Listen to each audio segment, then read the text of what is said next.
Yeah, what's going on, peoples? Yeah, let me try to get the peoples up in here. Get everybody involved. You know how we do it. TGI Friday. World Series just started. Yes, sir. Yeah, let me fix this microphone. Let me put it forwards. Yeah, hopefully I can see who in the building and who not in the building. Yeah, TGI Friday, man. Big Friday. Suge Knight in the building. I see you, baby. Salute to Suge Knight, baby. Seamless. You already know what it is. World Series started. You got Jets Giants tomorrow. And I like that Tyrod Taylor for y'all. I think he's a better look than Dimes, man. That's just my opinion, Suge. You know, I think Taylor could take y'all further. Not that y'all really going to go nowhere, but I definitely like him. You feel me? Slam Boogie in the building, baby. You heard? Jam on it. I was just listening to that shit yesterday, bro. Real talk. Doom, doom, doom, doom. Yeah, Robert the Guzman, my little man, the R, I see you, baby. You know I got to represent, baby. I got the Eastern ready to represent, ready to give y'all this show, bro. Yeah, I'm watching the game. Arizona put 3 on the board, 3-2 Zona. Must have been Texas was up 2-0. I turned it on late. Seen Zona cash in that 3. They up 1 run. Steve Levine in the building. Salute. Sorry about your Phillies, man. I had the Phillies in the future bet. Hedged out, but I wanted to win. I didn't want to hedge my money back. That's not the principle of gambling. You gamble so you can win. But a hedge beats a loss. I'm trying to teach that to my man Noah, who said hedging is for pussies. And hopefully that you'll learn from that saying, because anybody that talk like that obviously don't know what the fuck they saying. Let me put this to the side. Yeah, I'm going to let more people come in, and then we're going to start with this magnificent show. I'm going to give y'all, you know what I'm saying, the message of the day. Chango in the building, baby. Baby Raider in the house. That's my man Chango, baby. Chango, you need to stop playing, man. You got 2 jobs, and you ain't playing the giveaway, and you know I got them butters, man. Cut that shit out, dog. You ain't never been with that hating shit. Don't start that shit now, Chango. That's my nigga Chango, baby. Yeah, you got the Sixers, Steve, but I don't want to hear that. The Phillies could taste the World Series, man.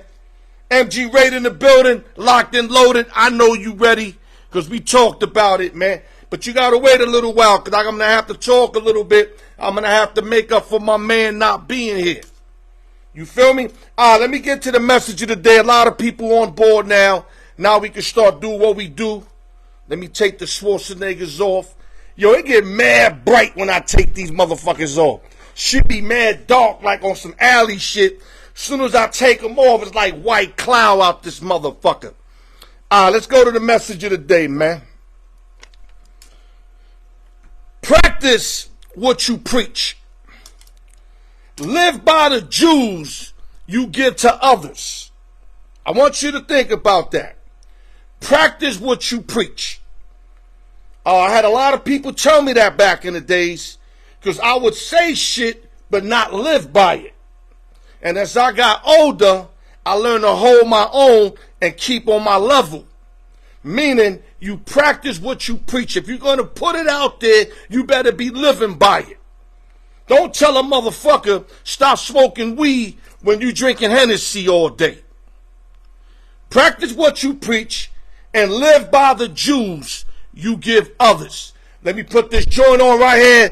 This joint's for my man, my barber, Al Pacino. I'm playing this for Al Pacino, man. Al York Sports, baby. The raw truth. Al Pacino, man, this shit is sick, man. Niggas ain't up on that flute, baby. You heard? It's the shit like you just hit shorty with the shoulders all day. Like, you ain't even got to move your feet. Just hit her with that shoulder play like. Neil Stewart in the building, man. Don't get it twisted, Neil. You got me on my music break, man. We gonna talk some sports, man. Let me get to it, man. Yeah, energy's up. Got peoples in the building. Like I said, on my comment of the day, practice what you preach, man. Live by the Jews you giving to others, man. And let's start the show, man. Shout out to the East Coast, West Coast, Midwest, New York City, LES to the death. Nueva York. Sam the Man, M Studios, my man, still keeping it live and funky. Price Tag Entertainment and Media, traveling all over this motherfucker with my man Tone Loke. Cycle Breakers with my boy John Figueroa. I ain't forget you, dog. I know you kind of kept me, you moving around. I know you ain't forget me, but I'm still yelling you out because I know you ain't forget me. But make sure when you get back to me, we got a lot of work to cover. Mech 1 Beats, my man. I love me, Mech 1. Always got them butters, open sessions and giveaways. And like I always say, the more the merrier. Go to YouTube, like, share, subscribe, hit the notification bell. You know the rest. All right, let's go. Bad news. I got to bring up the bad news first. Bobby Bingo Smith, a small forward who helped the Cavs climb from the expansion team to the playoff contenders in the 70s, has passed away. They got no update on why he died, but he had health issues. And he averaged 12.6, 4.2 rebounds, 2 assists. Rest in power to Bobby Bingo Smith. I like that name, Bobby Bingo Smith. Wow, I ain't even know about him before that. All right, I got to give a special salute. Great baseball player, to me, Hall of Famer, and I think also a Hall of Fame manager. Dusty Baker has called it quits. He said, don't say goodbye, I'll see you soon. Baker went 320 wins, 226 just for the Astros, 58.6 winning percentage, 2 pennants, 1 chip, but in his career, he's got 3 pennants and also 1 chip. Salute to Dusty Baker. The only thing with Dusty Baker, he did not know how to win a Game 7. And it came to haunt him again in the last series where he fought it in Game 7. But that doesn't mean that he has anything black on his career. Major salute. I love me Dusty Baker as a player when he played with the Dodgers and as a manager. Yo, Sam the Man, I just shouted you out. You got to go to the beginning. I just shouted you out. But major salute to Dusty Baker. Hopefully he stays around as an analyst. Okay, so now we in the World Series right here. It's 3-2, bottom of the third. A lot of action going on. It's going to be a 2-3-2 series, 2 games at Texas, 3 in Arizona, 2 back at Texas if necessary. The line is 180. If you took Texas for the series, 180. If you took Arizona, it's like plus 340.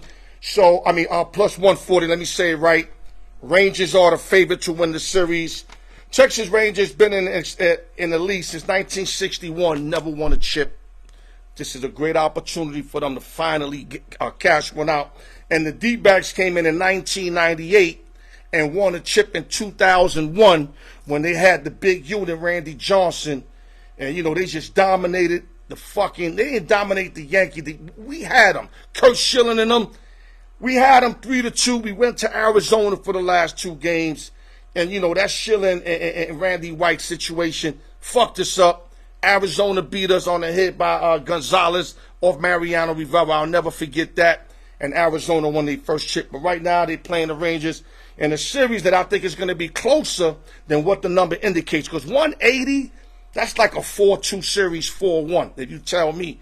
I think this might go 7 games. 7 games, Ozona wins before that. And let me go to the other thing I want to talk about. Their last series, Zona ended up beating the Phils 4-3, down 2-zip, tied it at 2, was down 3-2, came back to Philadelphia and beat them 4-3. Amazing series. They were huge underdogs going back to Philly, and they pulled it off. The Snakes pulled it off. And for the Rangers, opposite, they won the first 2 at Houston, lost the 3 at home, and the last one on that 2-red 3-run shot, off the clerk in the top of the 9th inning, I thought they took their heart right out their fucking chest, bro. But Houston showed some class. Texas showed some class, went back to Houston and beat them up in those 2 games. First time ever that I experienced 2 underdogs going on the road down 3-2 to win both the games to move on to the World Series. I seen it one time happen, like on both sides, but never both. Never both. Let me go to other news. But all I got to say is this is a surprising for me World Series. I mean, maybe the Texans, I could have seen that, but I definitely thought the Fighting Phils were going, and I was wrong on that. And now Arizona's going, and hopefully they show out. I hope that it's not a series that they get rocked, and and we wish the Phillies would have been in it. But if they show out and somehow pull this series off, then it was all worth it. Other news: Milwaukee Bucks signed superstar forward Giannis, the Greek Freak, to a 3-year extension worth $186. Thank you, Dame Dollars, for coming on, because Giannis, I don't think, would have re-signed with the Bucks. He's a loyal guy, but he was done basically with the situation. But when you bring in a caliber guy like Damian Lillard that Felix Jasino got no respect for, called him a good player, and he's going to learn from that saying, Dollars can ball out. And when Giannis got Dollars, if he already seen it in Game 1. Game 1 against Philly, he already seen what Dollars is about. Dollars, he make it happen. So, he signed a 3-year extension. I see a chip here. I don't know when, but in these 3 years, I see Dollars getting a chip. Other news: the Mavericks signed Josh Green to a 3-year, $41 million extension.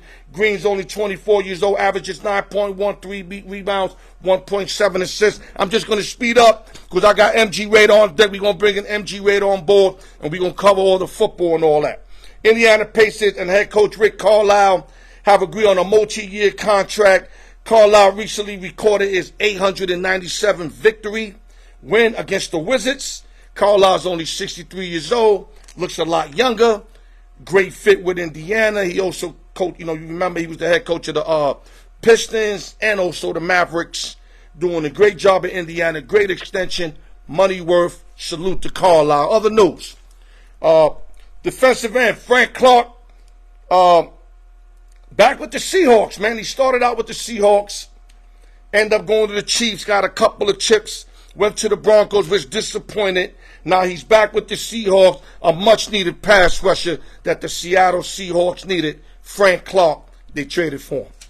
Other news: Atlanta center Onyeka Okongwu have agreed to a 4-year, $62 million extension. Okongwu averages 10.7 rebounds, 1 assist, 2020 round 1, 6th overall pick. Great re-sign. I mean, he still ain't really shining, but he got potential, and that's why they signed him up. And last but not least, before I call him my man MG Raider, the Minnesota Timberwolves have agreed to a 5-year, $136 million extension with Jaden McDaniel, who averages 12.1, 4 rebounds, and 2 assists.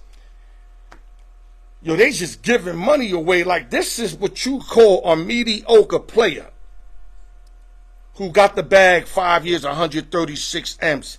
How you give a mediocre player the bag like that? And that's why Minnesota doesn't ever seem to leave that, that 8C, 12C area. They never could climb, even when they had the big ticket over there. They just never could climb, because decisions like this is what buries them for years, man. MG Raider, where you at, baby? Let's go.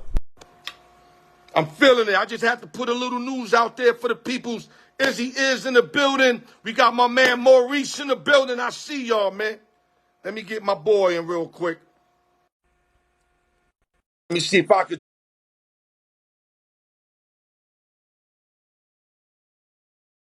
My boy up in the building, man. MG What's Raider, up, Al? What's going on, baby?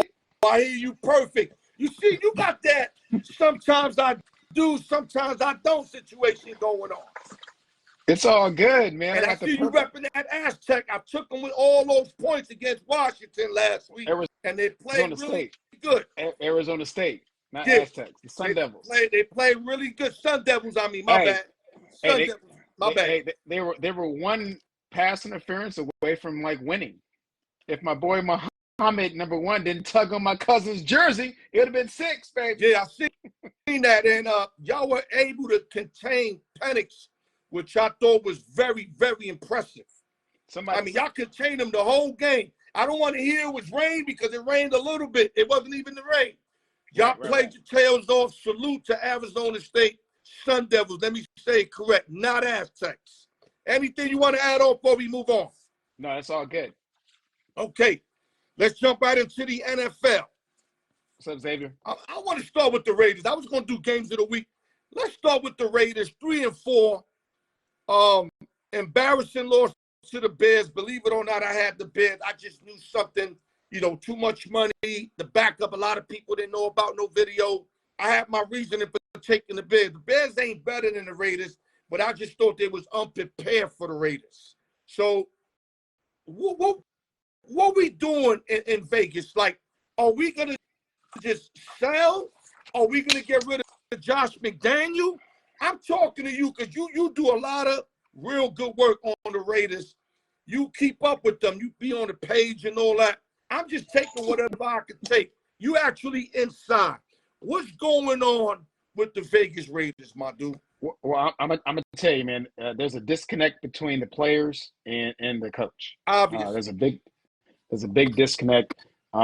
Some of the players have been coming out this week saying that they're running a 1950s offense. It's evident in the red zone struggles they're having. They have significant problems in the red zone. Since even with the New England Patriots game, they failed to score touchdowns on multiple trips. Even with the Bears, man, they're just having big problems there. And this is because those plays aren't scripted. They're coached. So when you start a game, the coaches script their plays until they get to the red zone, and then they're faced with down and distance, and then the down and distance within 20 yards. So you got to go to your playbook. Well, what kind of playbook do you have that you're not able to score any touchdowns and you're not even getting field goals, man? What's going on with you? MG, let me pause you real quick. I hate to say this. It's really starting to look like Tom Brady made these coaches, man. As much as they said it was the system that made Tom Brady made Josh McDaniel and to a certain extent Bill Belichick look really great. Because ever since both of them didn't have Brady, they look mediocre, bro, at best. Am I right or wrong? And you're absolutely right. And like who said, Marie said, my Bears gave them an old-fashioned ass whooping. I heard that the Bears are calling out the Raiders' plays and saying, "Oh, they about to run this. They ran this last time we played them 4 years ago." I'm like, dude, what's going on with the Raiders' playbook? What's going on with the play calling? And like here, this is a big problem, not just in pro, but in college too. Some of these non-athlete OCs get so caught up in their own play calling and their own ego that they don't know how to change and adapt their game. You have to be able to adapt and improvise when it comes to the game of football. You're in war. So somebody has your number all the time. The thing that you have to do is stay ahead of the game. That's your job. You can't get caught up into your playbook and thinking, hey, if I run this playbook, I'm going to win every single time. No, you're not. You always have to change your playbook because sometimes the players can't run your playbook. It seems like a lot of disinterested situations. Like, and then you got people complaining. Like Adams is complaining. Some defensive players are complaining. And to be in the seventh game only, I know they 3-4. It's not like they're out of it, but they're playing ugly games. Like they barely beat, Denver. They got blown out by Buffalo.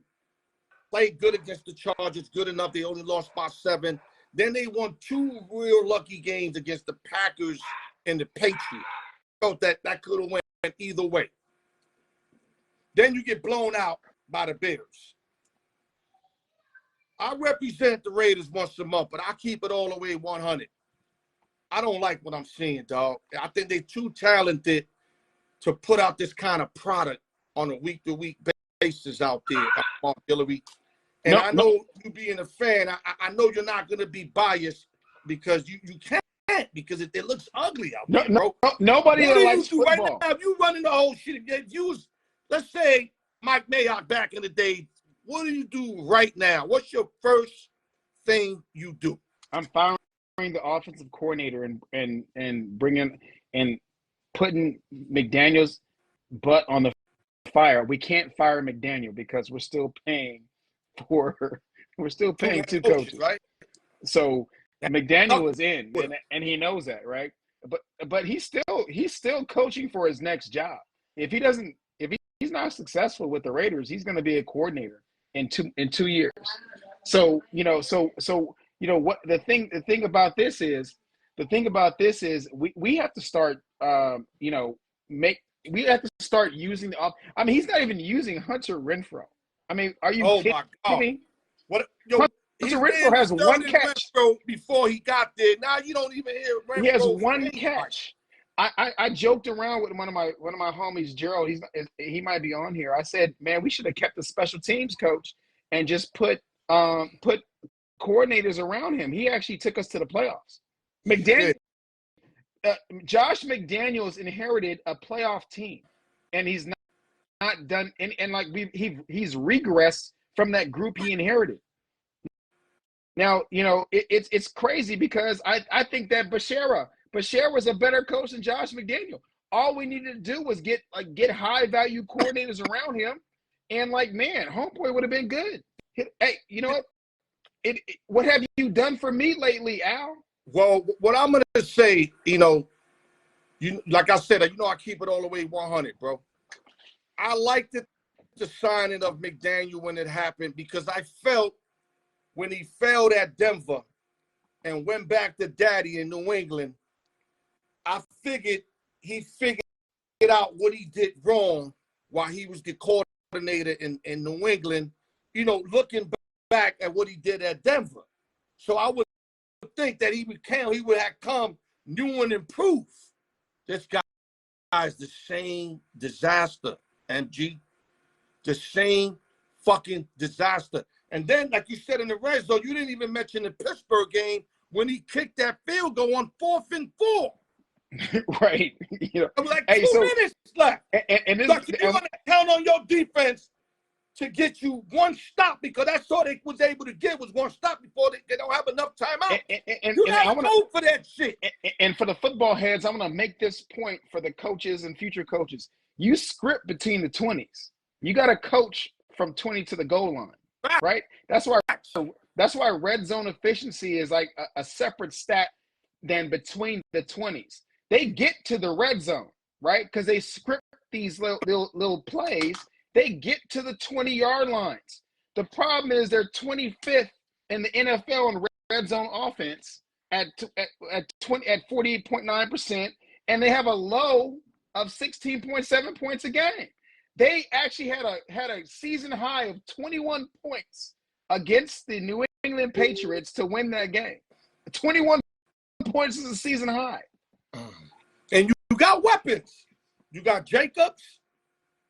You know what I mean? You got Adams. Hold up, guys. Yeah. You ready? You good to go? Yep. Yeah, like I was saying, you got Jacoby Myers, you got Adams and Jacobs. Myers is nice. Myers is nice. I like Myers. I told you that in the beginning. He's going to show out. And you cannot get nothing going with these three ballers at all. Something's got to happen. Forget about, unless you guys are going to sell and rebuild, but damn, that's fucked up if y'all sell and rebuild because these fans been waiting for y'all this year to make it happen this year. We're all waiting. Hey, where's our Edelman, dude? I thought Hunter Renfrow was going to be our Edelman. Where's our Edelman that you had up in New England? What happened with that New England offense that you brought to the Raiders? And this is a lot. I have a lot of problems with a lot of teams because they go downfield so much. Like the Saints have the same problem. They're going downfield so much. There's nobody coming across the middle. That's bread and butter for Tom Brady. Tom Brady made Edelman because he was a bailout in addition to the running back in the flat. When you got that running the slot coming across the middle, Wes Welker, both of them, Edelman and Welker. Tom Brady made them, but that offense made it so that they were like available and viable in that offense, and they were the top receivers in their respective terms in that offense. There's nobody like that with the Raiders. Why is that not happening with the Raiders? Why is Hunter Renfrow not coming across the middle and why is Josh Jacobs not in the flat anymore?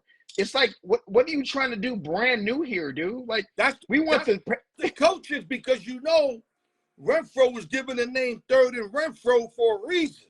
Right. So now he ain't Third and Renfro no more.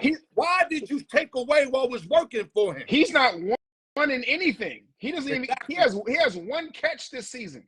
Oh wow, and he's been playing. I've been seeing him out there, but he's just not getting the rock. Makes no sense. Yeah. All right. So you know what? We could talk about this forever. Let's move on. Let's go to games of the week. Probably left a couple of good games. I'm only could put 6, 7. There's about 15 games, so of course I'm gonna miss out a couple. But let's start first. Let's go to Lambeau Field. I think this is gonna be a good game. The Packers been playing like shit.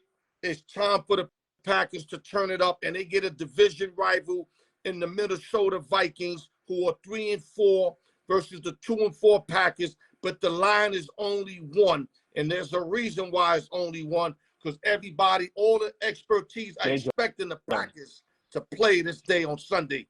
Your take on this game real fast. You don't have to say who's going to win. Just give me a little bit of both sides. That's all.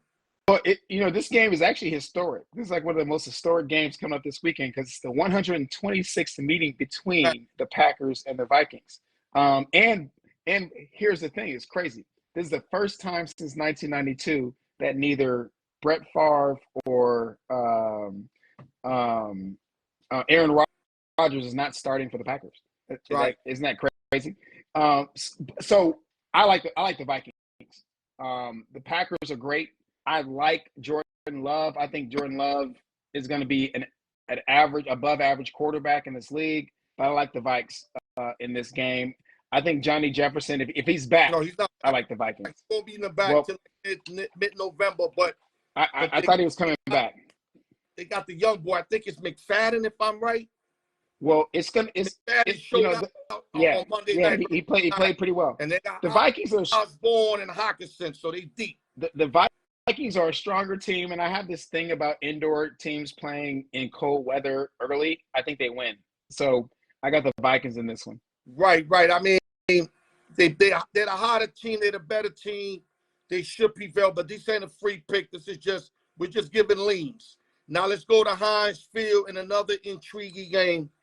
The 5-2 Jacksonville Jaguars are playing the Pittsburgh Steelers, who are 4-2, and a surprising 4-2 because I'm looking at 4-2 and I'm like, where are they 4-2 at? But they beat Ravens. They won at Rams. Steelers are playing better football. The line is -2.5 for the Jaguars. What's your take on this game? I know Sunshine needs to Hey, man, I love Sunshine. Sunshine and the Jaguars are number 1 in the AFC South. Ain't that some crazy stuff, right? They won like 4 in a row. They hot. Let me tell you, boy. I love Sunshine. The Texas smoked them. They've been balling. They went to London, won 2 games in London, then came home and handled their business, and then won at Who Dat, which I know you were surprised. I lost. I had Who Dat on the money line that day. I was surprised too, but I told people, I said, don't sleep on Sunshine, man. That team is good. They got a good defense. And when you have a good defense and you got a good quarterback, the shortcomings in the offense are still there. Like, he still doesn't have the weapons that he should have around him. They're average weapons. Weapons. I like no, they're okay. They have okay weapons. I love Ridley, though, and their defense is even better. Their defense is what's keeping them in games and winning these games. The offense is developing. He needs these tears shit up. I agree with you. All I'm saying is, like, the wide receivers, the receiving core is average. They're not like that great. They're okay. They really good. I mean, if you put Tyreek Hill in that game, they're 6-0. I'm just saying, man. Like, if you put Devontae Adams on that team, they're 6-0. There's a big difference between what they have and what they could have. It all falls on a hard fall. Sunshine could take them. Because whenever he balls out and keeps the defense right, oh boy, that defense with Josh Allen and them, they really good on defense, man. And I love the way Josh Allen. Yeah, and I love the way Sunshine plays because he doesn't reach like some other quarterbacks that are young. He doesn't reach for it too much. He plays within the game. He makes some still second, third year mistakes, but he still is within the game, and like you can tell that the team has bought into him. I love watching teams that you can tell the team loves their quarterback. And that, like when I watch Peyton Manning teams, you can talk all the shit you want about Peyton Manning, but we always knew that the team loved Peyton Manning. Tom Brady teams. Yeah. Now we're talking about Sunshine. That team loves Sunshine. Well, one thing I can say before we move on, the game has slowed down for him. Oh, yeah, absolutely. What I love about it, and he's only going to get better. So you being a fan of him, scary. You're happy about because Sunshine's a beast, man. And I'm going to tell you, I'll play this. You put Devontae Adams on Jacksonville, and they're not losing again. Okay. Let's go to Seattle. 4-2 Cleveland Browns versus the 4-2 Seattle Seahawks. The line is -3.5 for the Seahawks. No Watson, P.J. Walker behind the helm. I still think the Browns are going to ball out. P.J. Walker is a lot like Tyrod Taylor, like maybe a level underneath. Long as he don't make mistakes, they can win because that defense is second to none. As you've seen against the 49ers, he did just enough, just like he did with the Colts. He did just enough. No, I'm lying. He actually came in as a relief quarterback. Watson started. P.J. Walker's the one that led him to that winning touchdown. So he's 2-0 behind the helm because he came in losing and he put them up to win that game. You've seen it. What's your take on this game? This is to me, is going to be a really good game. I want to watch this game. I love this game. I agree with you, Al. I love this game. And not only because Seahawks are playing their throwback uniforms, I want to see the difference between Deshaun Watson playing and him not playing because I'm not sure if there's a difference between the way the Browns play. I kind of think they play better without him because they won against the 49ers without him, right? Am I correct? They beat the 49ers with him. No, but Watson play in that game. They better with him. The guy's a stud, man. I mean, P.J. Walker's more of a game manager. Watson's a playmaker. I'm not seeing that $260 million guy out of Watson. I guess that's what I'm saying. Injured though, he's been injured. Well, you know what? I mean, a rotator cuff probably. Them massages from the IG models can do that. They can injure you. That deep massage.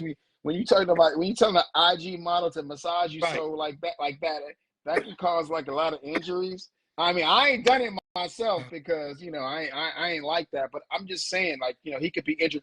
But you know what? I like the Seahawks in this. I think the Seahawks are like really like getting on track. And I like Geno Smith. He's working through it. The defense is tight. It's a great rushing defense against a great rushing offense. This is going to be a classic battle, low scoring. You better not go for the over on this one. I think it's going to be like a 16-13 game because I think it's going to be a field goal game anyway. Like I said, P.J. Walker can keep him in the game. He won't make mistakes. But they got to move the chains against the Seahawks. If they can move the chains, kick field goals, maybe get a score. Because if not, Seattle will find a way to score. They're very good offensively. Now, I don't know if Metcalf is playing. I know he was out the last game. He might be ready for this game, which is big, because Metcalf is like top 5 receiver in the NFL. So, yeah. I like the other kid, Lockett, but Lockett is no Metcalf. Let's keep it 100. True. He's good. True that. He's good, but he's no Metcalf. You want Metcalf in this game if you're the Seahawks. If he's not playing, I definitely see a field goal game. Let's go to the next game. We're going to San Francisco, the 3-2 Bengals versus the 5-2 Niners. My understanding, Brock Purdy ain't playing, but I keep telling people that Sam Darnold knows this offense, and it kind of looks like a USC kind of offense, and nobody's going to believe me until he's out there this Sunday looking like he's been there. I'm not saying he's going to light it up. All he's got to do is stay away from mistakes and do what Brock Purdy did, and I think Sam Darnold can do that with all them weapons. Now, they missing Debo, but McCaffrey and all of them should be playing. I don't know if Trent Williams is back. That's important. They got him 4.5-point favorite. There's a reason why they still got him 4.5-point favorite, because Cincinnati ain't what they should be by now, but they are improving. So your take on this game with Joe Burrow. I know you like Burrow, another LSU guy, Ohio State transfer, so I know that's why you got the face you got. Yeah. Laissez les bon temps rouler. Well, we down here in New Orleans, we love Joe Burrow. Okay. But I'll just say this. The Bengals will beat the 49ers depending on how that offensive line plays against the strong San Francisco defensive line. That's where this game is going to be. I mean, I think that the offensive line has improved enough this season that the Bengals are going to pull out a field goal game. It's going to be a high scoring field goal game, though, 27-24. When you have Jamar Chase to stretch the field, there's not too much blitzing you're going to be able to do in San Francisco. That front four is going to be faced off with that line of the Bengals, and we'll see what happens. I can't call the Bengals line because every week they play a little bit different. It might be due to injuries, but they haven't been the best of the in recent history. So consistently, you don't know if they're coming or going. If lingerie Nick Bosa, the new lingerie model for whatever line that is, he's a new lingerie model. If he puts Joe Burrow on his ass, then it's going to be a long day for the Bengals. But it's still going to be a close game though, because I think the Bengals have the receivers, especially in Jamar Chase. Man, he's just a special guy. I mean, he's going over 100. He's going to score a touchdown. He's going to be able to stretch the field, which means they're going to be able to run the ball. So we'll see what happens with that. But I just like Joe Burrow, and I like the offense to be able to find ways to get open, find deliveries over the middle, and run the ball just enough. And I don't think without Purdy, I don't trust Sam Darnold. He played for the Saints last year, and when he was in the game, he was a turnover machine, and he couldn't move the ball. So even with the San Francisco 49er almighty offensive coordinator and head coach, and he'll play better than he has before, but he's still the same old redhead kid. I disagreed. I think if you put somebody to their strengths, they're going to be better. He was never in his strengths nowhere else. With the Jets, he wasn't. Ever. With Carolina, maybe for a few games when he started 4-0, and then you said the Saints. He never played in something that supported his style of play. Shanahan will make it like that for him, so it'll be a lot better. I think the 49ers find a way. They lost 2 in a row on the road. They're happy to be back home. The crowd's going to go crazy, and I think they get the W on Sunday. Let's move on real quick. Let's go to Washington, where the 6-1 Eagles are playing the 3-4 Commanders. We just seen this game a couple of weeks ago. Commanders gave the Eagles everything they can handle. They lost in overtime, or in overtime it went. Commanders, they went to overtime. Eagles found a way. They always play these guys close. Divisional game. The line is 6.5. Your take on this game? This is easy. They're not going to get this close this time. It's going to be a blowout. Eagles over the Commanders. I just like the way, we've talked about Jalen Hurts before. Ever since he was at Alabama and had to transfer to Oklahoma, he got replaced at halftime in the national championship with Tua, and played a season with Alabama, then transferred to Oklahoma, then got drafted by Philadelphia. I just love this kid. And he finds a way to win without stretching, without reaching, week in and week out. They've had some tough games. I think they had a loss, and they came back and won last week. He had a strong game, and he's still learning the game. This is like his 3rd year in the league. I think the Eagles are going to win the Super Bowl. So I think this game, this is the game right here that they should never have been that close in that first game. And I think the Eagles are going to come out and stomp the crap out of the Commanders, who are playing pretty well this season, mind you. Their defense is solid. If the Commanders got an offense that was legitimate, they would be a powerhouse in their division. They got weapons. It's just the young Sam Howell. It's one game he shows up, one game he don't. Like against Buffalo, you didn't see none of him, right? Then he goes to Atlanta, he beats Atlanta. Then he plays the Bears, you didn't see nothing. Then he beats Tampa Bay. So it's like which Sam Howell is going to show up, and I think you're right. I think he showed up last week. He's not going to show up this week. I see the Eagles covering the spread even. And plus, they're not as good as home for some reason. They better on the road. Maybe, less toward. They lost to the Giants on the road, but that was a team they thought they could beat. Usually they play better on the road when they're not supposed to win. Right. I don't know if it sounds good, but this is going to be a tough game for them at home. and they either can get blown out or stay in the game and lose close. I think I'm agree with you with the blowout. Let's go to the next game. Let's go to Detroit, Pontiac, Michigan, and Monday night. You got the 3-4 Vegas Raiders versus the 5-2 Lions. They saying Jimmy G's back. What that means? Well, it's the same problem, and I'm gonna tell you this, and like I have to, even though I'm a big fan of the Raiders, as everybody knows on this app, it's the same problem that we're having, and Detroit is playing very well. Goff is having a damn near MVP season. He's going to be in the conversation for MVP, and the Raiders have the same problem. They have defensive struggles. They have not figured out this defensive problem for the last 10 years. Their cornerbacks are horrible. I don't know what their idea of their secondary is, because they have not been able to draft a secondary. They have Max Crosby there. They drafted a pretty good line. They have a decent linebacker crew. They just can't cover anybody. And when they do, they don't look back. They interfere. So I think Goff, Jared is going to like carve him up. And this might be like a huge defeat this year. This might be the biggest defeat of the year. Right. If the Raiders don't weather the storm early, it's going to be a knockout early. Well, here's what they have to do. They have to run. They have to control the clock. In Baltimore. So you know what happened in Baltimore. I gave out the Ravens that game. The Ravens whooped their ass, bro. Now, I didn't think it would be like that. I thought they'll just beat them by 7. They beat them by like 30 points, and the Raiders on deck. I don't think the Raiders want to be on deck for this one. But get real quick before we go to our last game. Well, I'm just saying this. They have to play ball control and keep their own. Raiders have to keep the defense off the field, and that's the only way they're going to win this game.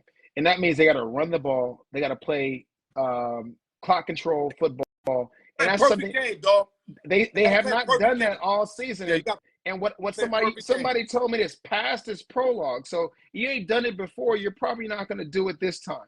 But we'll see what happens with Josh McDaniel. Maybe the players talking shit about him over the week is going to change, get him into the playbook and say, hey, like, we need to like nuance this playbook and bring it up to the 2010s at least. If not, advance it to the 2030s and do some shit nobody's seen before. Because I see a lot of the teams doing stuff that nobody's seen before, except for the Raiders. Right. Now, last but not least, you bring this up to me. I have to talk about this game. We got the clash in New York at MetLife Stadium. The football Jets versus the New York football G-Men. The line is -3 for the Jets. I love the Jets when I thought Dimes was in the game. They just said that Tyrod Taylor's starting. Now that's going to keep me away from picking the Jets. I might just leave the game alone because I think Taylor's the perfect guy for that kind of defense. Taylor would not make the mistakes that Dimes would make. See, I can see Dimes two interceptions and a fumble. I don't see that from Taylor. Taylor, very experienced, lets the ball go quick like you see him do in Buffalo. They should have beat the Bills. I'm glad they did it, but they should have beat the Bills. If we play that game, we're going to have a really close game, and it's going to be a field goal situation. And then we got to see what Zach Wilson's going to do. So that's why I'm leaving it now. If it would have been Dimes, I would have loved Dimes because I think the Jets could have intercepted him a few times. But Tyrod is kind of different. Your take real quick, and then we're going to end up closing it up. Well, this is a big rivalry game. I got the Jets, man, because I like Saquon Barkley at running back, and running back. Huh? What's that? You said Jets. I like the Giants. You mean the Giants? Yeah, that's what you meant. You said Jets. Oh, sorry. I meant the Giants. Sorry, y'all. I'm like, I thought I said Giants. Again. Yeah. Saquon Barkley. I'm following. I've always liked Saquon Barkley ever since Penn State. He's just a hell of a running back, man. And it sucks that he's on the Giants. I hope that either they turn it around or he gets to a team where he gets his proper due. But hey, the Giants are actually playing pretty decent, man. They played a pretty good game last week, and he had a great game. I think he's going to continue to have a great game. I think they found a little groove. I'm not sure about the Jets. They're still recovering from losing Aaron, and we'll see what happens with this game. But of late, they beat Don't forget that. I mean, they beat the Eagles, but the Eagles were bound to have a bad game that game. That ain't no excuse, though. The Eagles went over there hey, undefeated. I don't want to hear that yeah, bound to yeah. have a bad. I Give these don't buy that. I motherfuckers don't their buy that. props. I don't They buy that. made Jalen No. Hurts look really bad that day. Well, it was Especially on that last play when they baited him. Come on, it cut was that an out, if baby. you look at the I if had you to look just that day. if with you the look at the point game spread. before Hold and up, look at pause, the game pause. after, it was an anomaly. Look at the Jets game before, look at the Jets game after. That Well, this Eagles is the game was an anomaly. after, so we're gonna learn a lot if they learn from that game. Right. So watch the Giants just pounce all over them, especially because they beat the Eagles and think they're the shit now. I don't know if they're gonna pounce on them. I see a close game either way. But I think the game is more meaningful for the Jets because all the money they here's spend. the question I have. Jets I know have a question though. They got to win this game. If Jets are thinking playoffs, and I'm hearing Aaron Rodgers might be back week 12, that's what I'm hearing. You got to win this game right here. Well, let me ask you this: whose fans is it equal? Whose fans come to? It's the same stadium, so yeah, who's going to be equal? But I mean more Giants fans than Jets fans, or more Jets fans than Giants fans? It's a Giants home game, so it's going to be covered with Giants, and you'll probably get the Giant guys bought the tickets early, but you will see the gangrene in there though, just like you see the terrible towers in other stadiums. So you will see gangrene, but I think it'll be more Giants. The end zones will be Giants. So it's a Giant home game officially, but they both play in the same ballpark. We shall see. It's going to be a close game. I got the Giants because of Saquon Barkley. I think he's going to have 150 yards and a touchdown. So, like, I'm giving you 1 minute because I got to do the free plays and the spinoff. 1 minute is yours. 1 minute. I'm counting. Go ahead. Oh, you know what I'm going to devote my minute to. We're going to go to the Pac-12 where we have a struggling Arizona State team playing Washington State in Tempe, Arizona, at 5:00 Pacific time on Pac-12 channel. Watch my cousin, number one, Xavier Guillory. He's the second leading wide receiver on the team. It's a struggling offense, and you know we're playing with a third-string quarterback and a line that's all the way down to past the third string to walk-ons on offense because of injuries. So, and it's a brand new program. But go ahead and watch the team. They're going to stretch the field this week. Watch number one, and he's definitely an NFL prospect. Check it out. Next time I come on, let me know what you think. But it's going to be a pretty good game. And and as the Pac-12 does its encore and leaves the room as a league, they're having one of the best football years they've ever had, in at least this century. Right now. So it's unfortunate the Pac-12 wasn't able to put it together. At one point, I would love to do a talk about what happened with that. But it doesn't matter right now. But hey, check out Arizona State versus Washington State. Watch number one, Xavier Guillory. That's my cousin. Other than that, go Raiders. And hey, man, thank God for football season. And basketball's back. And baseball's in the World Series. And hockey's here. This is the best time to be a sports fan right now. Man, right here on the Al York Show. You got it. Sports Show. You got to leave a little sprinkle of boxing in there too. So there's a lot of stuff that goes on right now. But listen to the free plays. I got something you're gonna like. Do not disappear because you're gonna get off the air. Make sure you listen. I got something you're gonna like. X me out on MG Raider. Great job as always, my brother. Sharp and ready. Appreciate you. Let's go. Out of Louisiana. Am I right? Let's go. Yes, right. That's right. Lake Charles. You got to send me that gumbo suit, baby. Absolutely. It's coming up in 2 weeks. Okay. It's coming up in 2 weeks. Hey, laissez-les bon temps roulette. My brother. MG Raider in the building, guys. Now it's time for the free plays. Great job by MG Raider. C2C wasn't able today to get involved with the free plays. Got a lot of construction. His business right now is really game tight. So he said, Al, I'm not really thinking. So I'm not going to put plays that he's just throwing at me because we're really trying to win this. Even though we're not smoking them right now, I got to give y'all a record. We actually probably have a losing record. But like I said, at the end of the year, I promise you we'll be up. But we can't get on a roll. Like we have one good week. We kind of like Sam Howell. One good week, one bad week. One good week, and we can't do that. We have to get it going. We got to get about 3-4 good weeks for you guys. But let me start with the free plays. Noah Parker, he likes Oklahoma -9.5 versus the Kansas Jayhawks. Oklahoma struggled last week against UCF. UCF almost beat them outright. People are going to look at that. They're going to think the Kansas Jayhawks can hang with them. And Oklahoma should definitely win by at least 10 points tomorrow. They're -9.5. Game number 2, he likes Wyoming +5 against Boise State. If y'all follow Wyoming, they play a lot of close games. We don't expect them to win, but if they could cover the 5, that works for everybody. And last but not least, my man Mark Guillory, Arizona State +6 versus Wazoo, which is Washington State. This should be a good game. Is that Arizona? Hopefully, Arizona can keep it close. That's what we're thinking. I think they probably could win this game, but I love the +6. Me personally, I might buy the +7, but these are Noah's plays. Let me give you my plays real quick. I like the Cleveland Browns +3.5 at Seattle. I'm not saying they're going to beat Seattle, but I think Seattle will win by a field goal if, like I said, P.J. Walker can move the ball, don't turn it over. I think their defense can hold their own.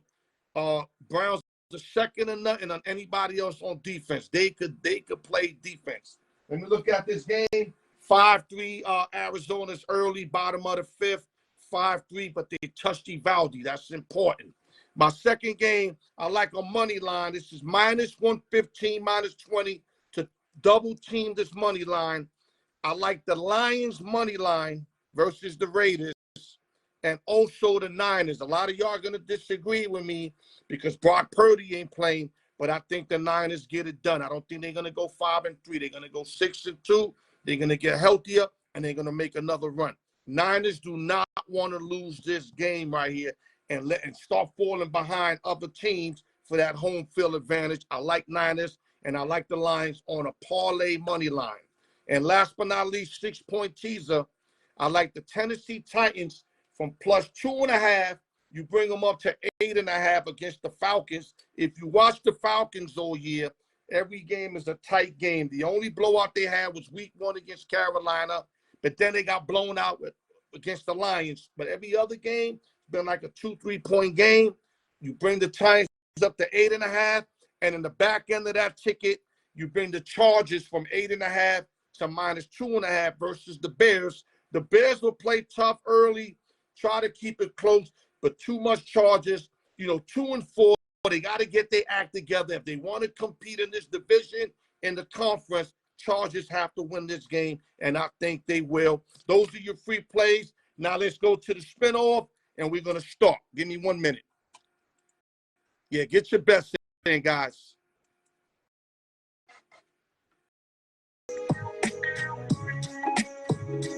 All right, let me turn this off real quick. Yeah, man. Gave y'all an update. Bobby Bingo Smith passed away. Rest in peace to him. Salute to Dusty Baker, who's retired as the manager. He said, don't say goodbye. He'll see you soon. Me and NG Raider took care of the Raiders situation. Josh McDaniel, we agreed, should be fired. Not that we wish upon, negative to people, but he's not handling his business in Las Vegas. But the only thing, they're still paying 2 prior coaches. So I don't think Mr. Davis is going to pay a third coach that's not coaching. I mean, the money ain't that long. So basically, they're going to be stuck with McDaniel. So they'll probably fire the coordinator. 3 and 4 Raiders. Then we covered games of the week. We gave y'all leans. We didn't get to the top 5. We didn't have enough time for that. He gave you an update on Arizona State, his nephew. We also covered the free picks. We gave y'all the free picks. C2C was unable to give you picks, so we only gave out 6 picks. We know we got to turn it up. We've been below. I've been below my situation. I mean, I can't believe how, like, on Friday I'm giving something, then Sunday I'm in a book and I'm doing all right. But I know that has nothing to do with Friday, so I'm not justifying. I'm not hedging. I gotta get rolling on Fridays. I haven't been able to get rolling. I know I gotta get rolling because we gotta get way up, not barely up, way up. TGI Friday, no drinking and driving, Al York Sports, the raw truth. And like I said on my message of the day, practice what you preach. The gems that you give out, follow them all the way through. And with that, I love y'all. Keep your head up. Al York Sports 2024. The winners, I'm shipping them out early. Y'all can pop them on New Year's, do whatever the fuck you want. Love y'all. Keep your head up. Keep strong. Love y'all.